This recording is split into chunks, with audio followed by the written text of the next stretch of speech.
Hi, I'm Sam. And I'm Andrew. And we're NB Board Gaming, and we are continuing our top 100 games of all time. So today we are doing 70 through 61. Mm-hmm. So do you want to go first, or do you want me to? Nope, I went first. Okay. All right. So number 70 for me is Endless Winter, Paleo Americans. So this is number 70 for me. This is like, gosh, it's like I feel like there's so much that goes into this game. Oh, it's such a beefy game that I can't explain it in, like, it's hard to summarize, but you're like building new lands. You're trying to build up like your population. There's like the literally I feel like almost every mechanic possible is in this game. Yes. Worker placement. Worker placement. Control, resource management, like everything. Yeah. And I also like there's the different things that you can add to the game. Like all the different modules. Yeah, the different modules, all kinds of stuff. But it's like literally just like so much in one game. But it is, I really like it. Yep. And it is a beefier game, but it is one of those that is, of course, on my list. So it's number 70. I do feel like every time that game gets pulled out, it's always like I always have a blast with it. Mm-hmm. Yep. So it might not hit the table as much, but it's always a great game. Yep. Nice. Number 70 for me has dropped 26 spots from last year. It does not get played very much. I think because it is a worker placement game, it is pretty unique. But there are just so many. I feel like when it comes to worker placements, like we love worker placement games. There's just so many out there that do it so well, and so it's hard to really compete in that genre. That's a tough one to be like an elite worker placement game. And this one is Raiders of the North Sea. So this is, I believe, my second Shem Phillips game on my list. This will be I had Legacy of You on there, which was new. But yeah, Raiders of the North Sea. I really like the game. It's way better with the expansions. I do like the Jarls and so you have the what is it, Fields of Fame and Hall of Heroes or something like that. So it's really, really great with those expansions. It's dropped because it doesn't give the table very much, and setup is a bit much, I think, for this one. But it is a really good game. I don't think you're as big of a fan of it, though. Not of Raiders. Yeah, so not of Raiders. But that's why this one's dropped. But I really like the whole place a meeple, grab a meeple worker placement. So you place and take the action, you pick up and take the action, and depending on the color, you do different things. So I really like that, building up your crew and going out and plundering these different fortresses and stuff. It's really cool, very thematic, beautiful artwork from the Micho. And so that's my number 70, Raiders of the North Sea. Okay. All right. Number 69 for me is Creature Comforts. So we played this at the Dice Tower Cruise, and I actually have been wanting to play this game again. It's a cute little creature game, like reminds me of like Everdell, but it's like a dice game, which I'm normally not a fan of dice placement games. Not typically, it's not like my favorite, but maybe it's because it's got cute little animals and stuff. You like the anthropomorphic, or the different animal peoples. Yes, I like when animals act like people. Like interesting. Okay. And they just live their lives, but you're also too like working in the mills like they normally do. They're like normal animals, animal peoples. Yeah, animal peoples, and their little. Were you a fan of Animorphs when you were a kid? Is that book series? The people that turn into animals? Is that the book series where it's like on the cover? Yeah. Were you an animal? I never read. So you're okay with animals being people-like, but people not? Okay, interesting. I was just curious. It just popped in my head. Sorry. No. Anyway, yeah. So Creature Comforts is number 69. I might put that on my Christmas list. I don't know. All right. My number 69 is I think it was pretty much won a lot of the. Was it last year? I can't remember if this was a 2021 game or a 2022 game. But I know it's really popular. The expansion is huge right now. This is one that has replaced its game that it's compared to. And I really like this because you're building up a zoo, and that's Ark Nova. So I really liked Ark Nova. 69. I shouldn't say liked. I still like it. 69 for me. Really like the building out your zoo. If you're comparing it to Terraforming Mars, yes, I get the similarities, but I honestly gave Terraforming Mars so many chances, and it is just not the game for me. But you make some changes and you add animals and you're building up a cool little zoo in front of you. And I really like it. So Ark Nova is going to be coming in at 69. I really like this game. I hope to give it a try with the Marine Life, Aqua Life, or whatever expansion is. That would be really cool. So yeah, that's my 69. Okay. All right. Number 68 for me is the Pokemon trading card game. No, it's not. Yes, it is. Oh my gosh. Yeah. Okay. Number 68. Eli would be proud because he loves this game. But I've always been, I shouldn't say always. I should say growing up, I was a fan of Pokemon. I still think it's cool. I love that Eli is into it now because I feel like it's like nostalgia. You know, like I had my collector, my cards, and I would collect those when I was a kid, and we'd trade them and the holographic cards and all that kind of stuff. And yeah, anyway, but I just think it is it's fun because it's actually teaching you how to battle with the cards, whereas when I was younger, it was we never really battled with the cards. We just kind of collected them. And so yeah, but I really like it. 68 Pokemon trading card game. Nice. Nerding out. Catch them all. All right. Yeah. My number Pokeball. 68 is not the Pokemon trading card game. Okay, this is one that we played with Nick and Vic, and we borrowed, and I was like, I want to see if this is good at 2-player, and it really was good, and I was super tempted to back the expansion and base game and all the deluxe stuff on Kickstarter when they ran the campaign this year, but it was just so much money. I was like, you know what? I'm not going to fork out the money for it, even though I really love it. I'm just going to borrow Nick and Vic's copy every time I want to play it.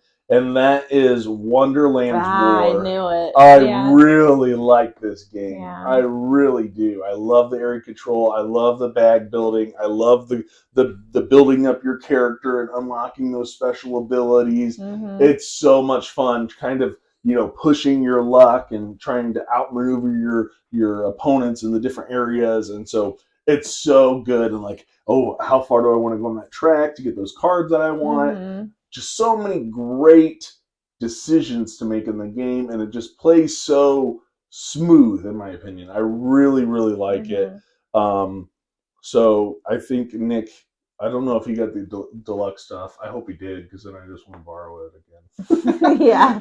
So yeah, my number 68, really, really good game, Wonderland's War. If you want to sell it cheap, yeah, let us know. I want it so bad. Yeah. Oh, I like it too. Yeah, it's so a great good. Game. So good. Okay, I'm not telling you where it is on my list though. Oh, okay. Okay, number 67 is To Call. Oh, okay. This has fallen for me. I know it has. We don't play it as often anymore. I still enjoy it. I think it's, for me, I love just the tile placement with the the little temples that you're stacking up. And I do, my frustration with it though is when I play against you and it's you steal my temples after I build them up. I'm like, no, those are mine. But yeah. So, but I still think it's a cool, little, reminds me of Indiana Jones type of, I like that, whole that whole theme, adventure theme. So that Indiana Jones feel. And it doesn't hurt to have the Super Meeple edition where you have like those resin temple tiles that you're building up. They just look super cool. I just love watching the landscape build up as you play out. And so, like when we did the whole Mask trilogy video, and we had that, I just so much good. Yeah, so good. I really like it. I don't think it's on my list. If I remember right, I don't think it made the list this year. So yeah. All right. So that was 67, right? Yep. 67 for me has dropped a little bit, even though I feel like I played it a ton within the last year. It has dropped 18 spots, and I still have expansions to play through. I think I'm still haven't played maybe 2 of them, but I really like it, and this is one that me and Eli have played quite a bit of, and that is Cartographers. So I really like playing Cartographers. It's that polyomino, drawing out your little map, and you got those monsters that come, and then now we have the heroes that you go in and fight the monsters, and now there's literally like 6 or 7 different maps, each that have their twist. You have the stamps islands now too. Yes, I got the stamps for Christmas one year, so I don't have to draw. I can just boom. Yep. Get it? And so I really, really like this game. It's such a great little game. Eli has really liked it. And I just for me, I feel like by the time I'm done with my map, I feel like I'm telling like a story of this kingdom or this land that I've created. And so I don't know, but I just really, really like it. And that is Cartographers, my number 67. Definitely worth checking out. Okay. All right. 66 is For Sale. This card game is literally, it's just, I think it's such a fun little game, but you're literally selling, you're literally like buying homes. You're like a realtor, basically. Bidding on different properties. And so there's all these different properties too. You've got like your fancy homes, but then you've got like a box or like an alley or like a dog house or whatever. But I really think I feel like as far as like the card games that we have, this is probably one of my favorites. Nice. For Sale. Okay. And it was one we had for a while, and we've had it for years, and we played it a lot recently. And yeah, it sparked my interest. Nice. So that's your 66, huh? All right, my number 66 is actually another Flippin' Right, but this one has gone up 8 spaces. And this one I really liked, and I think it's because I played it some more this year too. And that's Welcome To. I believe this was on your list a lot further down, but I really like Welcome To. And again, it's another one where I have a bunch of different maps. I think I'm still missing like 1 expansion for it, but that's fine. I have plenty of maps to play with. But I like the whole trying to get the parks, trying to fill in the pools, trying to get those different neighborhoods, and checking off the construction stuff, and all that fun parts, right? And then I could play with the zombies, or I could play with the nuclear thing, or I could play with the Easter eggs or ice cream or whatever it is, and just so fun just to play. It's easy. It's so simple. I didn't realize I had 2 back-to-back Flippin' Right games, but Welcome To is up 8 spots as my number 66. Yeah, another really good one. Yep. Welcome To is awesome. Yes. All right, 65, Noctiluca. Ooh, Shem Phillips game. The magical jellyfish game. Yeah, I mean, literally, there's like a bunch of dice out there, and you're like collecting dice based on like the color and the number, and then you have your jellyfish jars that you're like placing your dice in, and then when you fill those, you get points and stuff. So, yeah, this is one. I think when we like started dating, we played this game. Where we got this based on the theme of luminescent jellyfish. Yes. But this was kind of like a starter game for me, one of them. Yeah, it's got a real AP problem though. But yeah, which is a problem for me. Yes. So maybe that's why you don't play with me. Maybe not. I can't sell it either. So no, it's good. All right. Yeah, so 65 is Noctiluca. All right. Good. That's a good game. It's a good game. Mm-hmm. Number 65 for me is up 12 spaces. Okay. So this one's moving up. It's a racing game, but not my typical kind of racing game. This one has dogs, and it's Snow Tales. I really like this game. I'm always excited to play it and pull it out and create these unique tracks. These crazy tracks. I love it. I really do. And just trying to manipulate your dogs and how you're drifting and getting around. Dogs. And I always feel like the end is exciting. Mm-hmm. Like I could be leading, and then at the end you just happen to like be right there, and it's always like a nose or like just like one space. It's really close. I really like this game. I know you don't like the math of it, but it's so much fun. This is a very underrated racing game, in my opinion. I think it's great. It's just, I get the math kind of maybe frustrates some people, but I really like it. I feel like it's thematic when I'm playing and the way the dogs move. And yeah, I just like that. I don't know. I get a really good, intense racing feeling with it. Yeah, I agree. It does get like your adrenaline like pumping. Yeah, I really like it. So my number 65, I don't know if it's in stock or if anything like that, but I would hope somebody would bring it back, and if we found it on the market. Yeah, on the marketplace on Board Game Geek. Yeah. Because I was just randomly Googling dog games. This was before like all the Dog Lover and Dog Park and all these other dog games came out. Right. We got Snow Tales. Yep. So number 65 is Snow Tales dog racing game. All right. Snow dog racing. 64 is fairly new to us game. It is Globetrotting.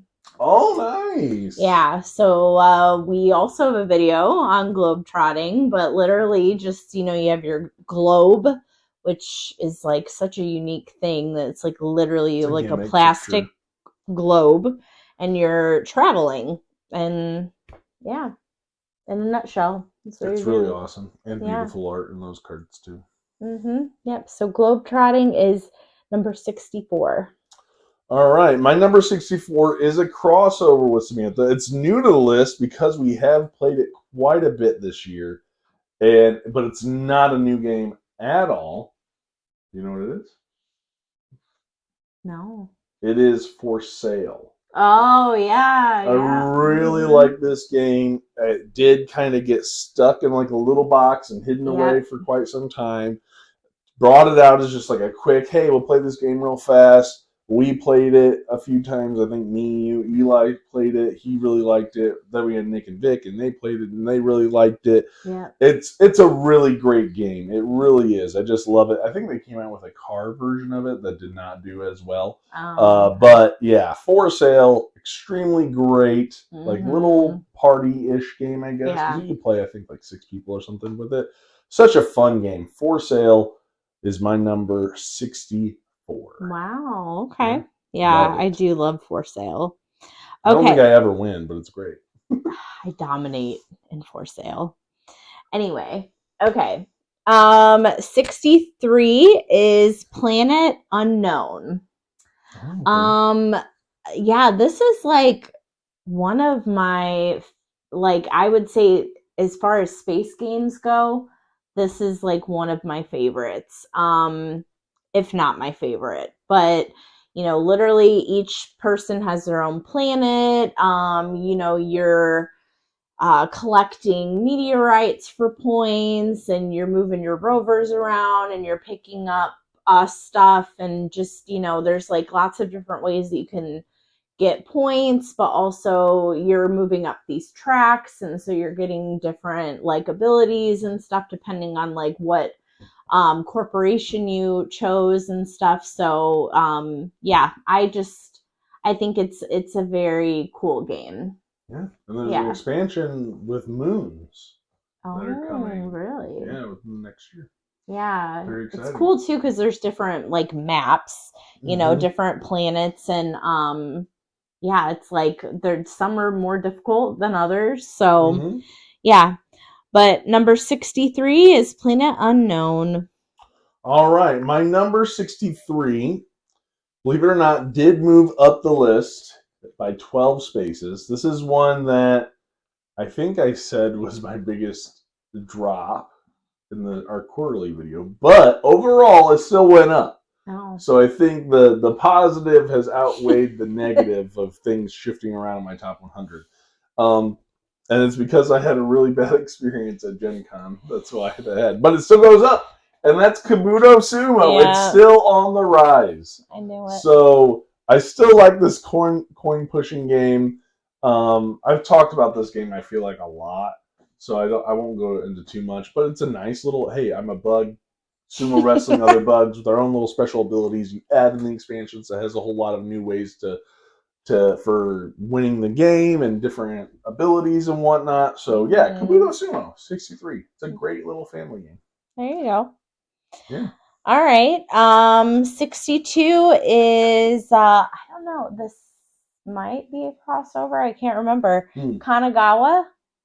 Did you say Kanagawa? Yes, I did. Yep. Yeah, I thought so. Kanagawa is 62 for me. You already talked about it, so I won't go really into depth, but it's video. Yeah, in a previous video. Like have you're like painting, basically painting a picture. Yeah. And you're, trying to match up the different colors and stuff. Different animals, different people, buildings, all that fun stuff. Yep. So have the cute little paintbrushes. Yeah, that's good. Yeah. So Kanagawa is number 62. All right. My number 62, I believe, is a crossover with maybe your number 100, if I remember right, or close to your number 100. And this is up one space. So it's moving up. And that is Dice Forge. Oh, yeah. So I really like the whole, hey, I get to, essentially it's dice crafting, right? You pop off the different, it's a super fast game. This is a game that is over so fast. I really wish the game was longer, to be honest. The expansion was great. It's one that I'm like, oh, please continue to make stuff for it. I don't know how they would do that, but the game is just way too short for me. And so it's staying steady here, the low 60s.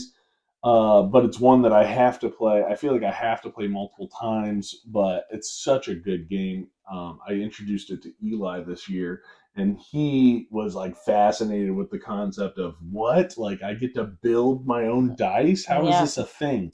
And he just absolutely loved it. And so he was very enamored by it. But I love the game. I love how simple it is. It's so quick, though. It needs to be longer because I want to do so much and I can't do hardly anything, I feel like. So yeah, my number 62 is Dice Forge. Yes. Yeah, that's a good one. All right. 61, last one. Yes. For this portion, right? Yes. All right. 61 for me is Macropolis with the ants. Another Bruno Cavalli. Yeah. I really I still think it is so cool how you're building your own like ant colony, and you're piecing different pieces together and you're drafting them, and you get different points different ways. There's like the queen ant and the like little army ants, and the fruit. You collect the fruit, you get points. It's just I feel like it's just one of those really relaxing games for me. It's not, it's cute. You have like these like different ants and stuff like that. So it's super quick. It's very quick. Yeah. So it's a nice game that you can just get out and play, and it's easy to set up, easy to tear down, fast, easy to learn. Like probably 30 minutes or less. It's probably considered like a filler game. It's somewhere. I think it's over there. Oh. In the corner. Oh, okay. So yeah. All right. Yeah, Macropolis 61. All right, and I'm rounding it out with a new game to the list. This is one that I liked quite a bit. I think of the four of us, I think I liked this one the most when we did the review last year.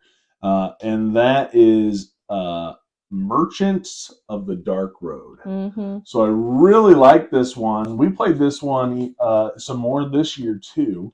And I just really liked it. I'm just like, it's still like it. It's still great. I like the trying to collect the different items and then taking them to different locations and getting the people that you want to take there, and deciding who's coming with me and what the different rewards that you're trying to get. And so getting those upgrades, and I really like it. The production is phenomenal. Probably one of the best game productions you'll ever see, to be honest, in my opinion.